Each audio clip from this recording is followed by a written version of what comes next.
ہم سب کی زندگی میں کبھی نہ کبھی ایسی صورتحال آتی ہے نا؟ جب کسی سے بحث ہو جاتی ہے اور ہمارا دل کیا چاہتا ہے بس یہی کہ ہم جیت جائیں، اپنی بات منوا لیں، ثابت کر دیں کہ ہم صحیح تھے۔ لیکن ذرا سوچئے، کیا ہو اگر اصل جیت، اصل فتح سکون ہو؟ یہ سوال جیت کے پورے تصور کو ہی بدل دیتا ہے۔ تو آئیے اس تجزیے میں ہم یہی سمجھنے کی کوشش کرتے ہیں کہ اپنی بات کو چھوڑ کر سکون کو چننا یہ کمزوری نہیں بلکہ ایک بہت بڑی طاقت ہے۔ دیکھیے، اپنے خیالات کا دفاع کرنا یہ تو عام سی بات ہے، بالکل فطرتی ہے۔ لیکن جب ہر بحث جیتنے کی ضد بن جائے تو اس کی قیمت اکثر بہت بھاری پڑتی ہے۔ یہ قیمت ہمارے رشتوں کو بھی چکانی پڑتی ہے، ہمارے ذہنی سکون کو بھی، اور کبھی کبھی تو ہمارے اہم فیصلوں پر بھی اس کا اثر پڑتا ہے۔ تو اس ضد کی قیمت کیا ہے؟ جب ہم ہر حال میں صرف خود کو صحیح ثابت کرنے لگتے ہیں تو اس کے اثرات ہماری سوچ سے بھی زیادہ گہرے ہوتے ہیں۔ رشتے خراب ہو جاتے ہیں، کبھی کبھی تو ایسی دراڑیں پڑ جاتی ہیں جنہیں بھرنا مشکل ہو جاتا ہے، ہمارا ذاتی تناؤ بڑھ جاتا ہے، اور سب سے بڑھ کر ہماری انا ہمارے اصل مقصد سے ہی ہمیں بھٹکا دیتی ہے۔ یہاں دیکھیں، دو راستے بالکل صاف نظر آ رہے ہیں۔ ایک ہے انا کا راستہ، جو کہاں لے جاتا ہے؟ مزید لڑائی، مزید تناؤ کی طرف، رشتے خراب۔ دوسرا راستہ ہے سکون کا۔ یہ راستہ ہمیں ہم آہنگی، عزت اور سب سے اہم اندرونی سکون کی طرف لے جاتا ہے۔ تو پھر اصل طاقت کیا ہے؟ یہی تو اس پوری گفتگو کا نچوڑ ہے۔ کسی بحث کو چھوڑ دینا، کسی بات کو جانے دینا، یہ کمزوری نہیں ہے، یہی تو اصل طاقت ہے۔ یہ طاقت ہے اپنی انا کو قابو کرنے کی اور بڑی تصویر دیکھنے کی۔ اسی بات کو قرآن پاک میں کتنے خوبصورت انداز سے بیان کیا گیا ہے، اور نیکی اور بدی برابر نہیں ہو سکتی۔ برائی کو اس چیز سے دور کرو جو بہترین ہو، پھر وہی شخص جس کی اور تمہارے درمیان دشمنی تھی وہ ایسا ہو جائے گا جیسے وہ گہرا دوست ہو۔ یعنی اچھے طریقے سے پیش آنے میں اتنی طاقت ہے کہ دشمنی بھی دوستی میں بدل سکتی ہے۔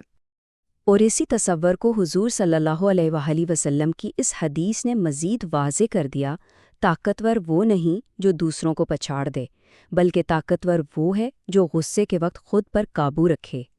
سوچیں، اصل طاقت جسمانی طور پر جیتنے میں نہیں بلکہ اپنے غصے کو قابو کرنے میں ہے، اور جب ہم یہ کر لیتے ہیں تبھی ہم میں ہمت آتی ہے کہ بحث جیتنے کے بجائے سکون کو چنیں۔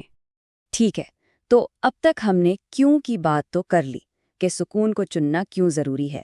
اب سوال یہ ہے کہ کیسے، اسے اپنی زندگی میں کیسے اپنایا جائے۔ چلیں اس کے لیے 5 عملی اقدامات دیکھتے ہیں۔ یہ اقدامات بہت سادہ ہیں لیکن ان کا اثر بہت گہرا ہے۔ نمبر 1، جواب دینے سے پہلے بس 1 سیکنڈ کے لیے رک جائیں اور سوچیں، پھر اپنی نیت پر غور کریں۔ کیا یہ سب انا کے لیے ہو رہا ہے یا کسی بہتری کے لیے؟ اس کے بعد سکون سے نرم الفاظ میں جواب دیں، یا کبھی کبھی خاموشی بہتر ہوتی ہے۔ پھر معاف کریں اور بات کو جانے دیں، اور آخر میں اپنے بڑے مقاصد یاد رکھیں، اچھے رشتے اور اپنا سکون۔ تو جب ہم سکون کو چنتے ہیں تو ہمیں کیا ملتا ہے؟ اصل جیت، حتمی فتح کیا ہے؟ چلیے دیکھتے ہیں کہ جب ہم یہ راستہ اختیار کرتے ہیں تو ہمیں اس کے بدلے میں کیا حاصل ہوتا ہے۔ اس بات کو سمجھنے کے لیے احمد کی کہانی سنتے ہیں۔ احمد اور اس کے بھائی کی بحث ہو گئی، معاملہ گرما گرم ہو گیا، لیکن اچانک احمد کو یاد آیا کہ غصے پر قابو پانا ہے۔ اس نے ایک لمبا سانس لیا اور نرم لہجے میں جواب دیا۔ نتیجہ کیا نکلا؟ بحث وہیں ختم ہو گئی اور ان کا رشتہ پہلے سے بھی بہتر ہو گیا۔ یہ ہے اصل جیت۔ تو اصل فتح، اصل جیت کا مطلب کیا ہوا؟ اس کا مطلب ہے وہ چیزیں حاصل کرنا جو واقعی اہمیت رکھتی ہیں، اپنی عزت، اپنے مضبوط رشتے اور اپنا ذہنی سکون۔ یہ کسی چھوٹی موٹی بحث جیتنے سے کئی بڑھ کر ہے۔